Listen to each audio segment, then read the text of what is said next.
Martin Paes perkuat timnas Indonesia di kualifikasi Piala Dunia 2026.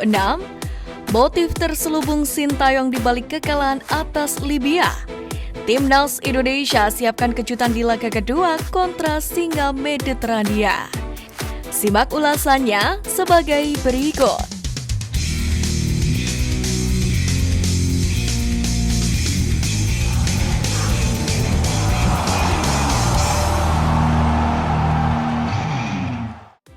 Motif terselubung Sintayong di balik kekalahan uji coba pertama.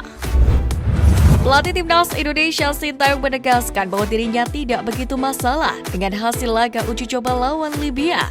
Sebab pelatih Korea Selatan tersebut ingin melihat kondisi terkini dari para pemain skuad Garuda. Pasalnya, sejak menggelar TC di Antalya, Turki pada 20 Desember 2023, Sintayong menggeber aspek fisik para pemain. Mungkin fans kecewa dengan hasil, namun percayalah tim terus mengalami perkembangan yang positif, kata Sintayong. Kosi sendiri menjelaskan alasannya menurunkan hampir semua pemain pada laga itu. Tercatat, hanya ada 6 nama yang belum turun dalam laga pertama lawan Libya. Muhammad Riyandi, Hernando Ari, Asnawi Mangkualam, Sandi Walsh, Elkan Bagot, dan juga Zain Patinama. Jadi sebenarnya saya ingin mencoba semua pemain, karena ada beberapa dari mereka juga baru bergabung secara bergantian dalam TC Turki. Lebih juga untuk pematangan strategi dan penyesuaian formasi tim. Coach sendiri pun juga melakukan banyak eksperimen posisi kepada para pemainnya. Salah satunya adalah memainkan Witan Sulaiman sebagai bek kanan. Soal Witan, dia sudah bersedia untuk bermain sebagai bek kanan karena memang pernah melakukannya di Persija Jakarta. Sementara untuk Justin Hubner, Sintayong ingin pemain Wolverhampton Wanderers itu terbiasa, yakni dengan ritme permainan timnas Indonesia. Pada kesempatan ini pula, Sintayong juga akan bicara soal persiapan timnas Indonesia menghadapi laga perdana Piala Asia 2023. Dalam hal ini, Sintayong sangat memperhatikan fisik pemain. Ini jadi proses juga dan formasi juga agar kita bisa melawan Irak dengan baik. Dan kita akan mempersiapkan tim ini dengan baik mulai tanggal 5 nanti untuk antisipasi Piala Asia. Simpul menegaskan timnas Indonesia bakal fokus untuk menuntaskan 2 laga uji coba berikutnya. Timnas Indonesia dipermak, Sintayong lakukan 2 perombakan. Timnas Indonesia memang menelan kekalahan telak melawan Libya dalam laga uji coba pertama di Titanic Mardan Stadium Antalya, Turki. Pada laga itu Garuda menyerah dengan skor 0-4. Kekalahan ini tentu menjadi bahan evaluasi oleh pelatih timnas Indonesia Sintayong. Banyak kesalahan yang dilakukan oleh pemain, sehingga menyebabkan gawang Indonesia kemasukan banyak gol.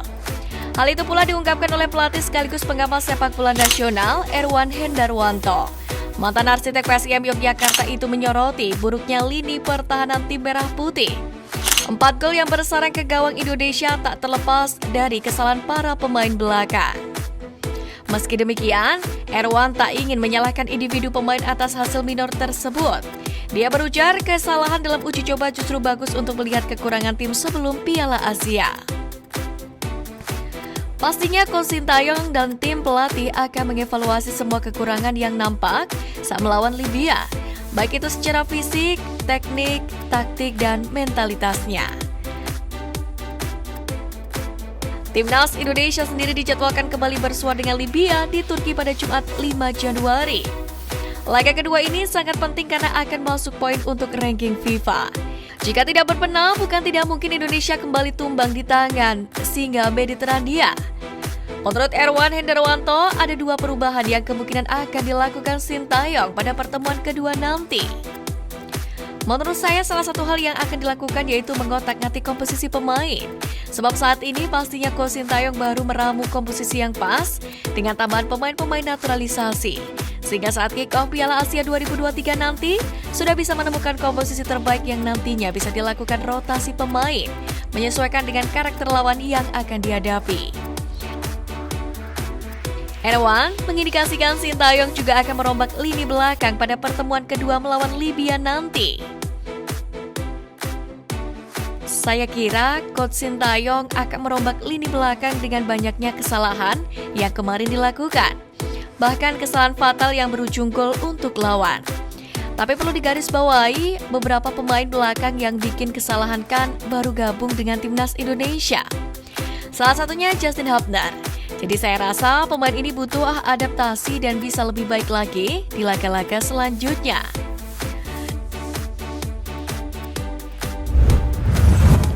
Media Amerika prediksi kiprah Martin Paes bersama timnas Indonesia.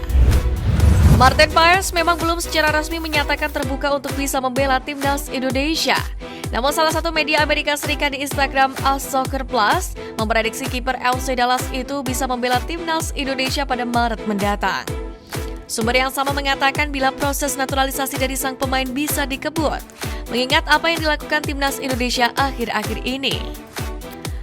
Kiper FC Dallas, Martin Paes, sudah dekat untuk mendapatkan kewarganegaraan di Indonesia dan bisa membela timnas Indonesia. Sudah terlambat untuk Piala Asia di Januari, tetapi Paes mungkin akan bisa bermain di kualifikasi Piala Dunia 2026 pada Maret mendatang. Dalam hal ini, Ketum PSSI Erick Thohir sudah menyatakan dirinya menunggu keputusan Paes untuk bisa membela timnas Indonesia.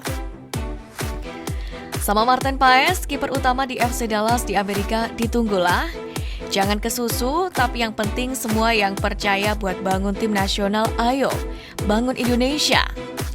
Sementara pada akhir tahun kemarin, PSSI telah merampungkan proses naturalisasi dua pemain, yakni Hubner dan JIZ. Diprediksi masih akan ada beberapa pemain lagi yang berminat untuk bisa membela timnas Indonesia di masa mendatang. Sekali lagi pada kesempatan ini Erick Thohir juga menegaskan siapapun yang memiliki darah Indonesia yang ingin memperkuat, mengibarkan bendera merah putih pihaknya selalu terbuka. Sementara itu pelatih timnas Indonesia Sintayong pun akan senang bila mendapatkan pemain yang bagus bisa membela timnas Indonesia. Perlu diketahui Martin Paes bukanlah kiper sembarangan. Ia menjadi kiper utama FC Dallas sejak Juli 2022. Kini ia tampil reguler dan sudah mencatatkan 70 kali penampilan untuk tim Major League Soccer itu. Bahkan, menurut data yang dikeluarkan oleh @soccerplus, Martin Paes merupakan penjaga gawang dengan presentase penyelamatan paling tinggi, yakni 76,4%. Kehadirannya membuat lini belakang timnas Indonesia pun akan semakin percaya diri. Akankah Indonesia lolos ke tahun 2026? Tanya akun @soccerplus tersebut. Sementara Martin Paes pun dipastikan eligible untuk menjalani naturalisasi sebagai WNI sebab sang nenek yang asli Belanda lahir di Indonesia sehingga masuk ke dalam kategori yang diizinkan oleh FIFA untuk dinaturalisasi.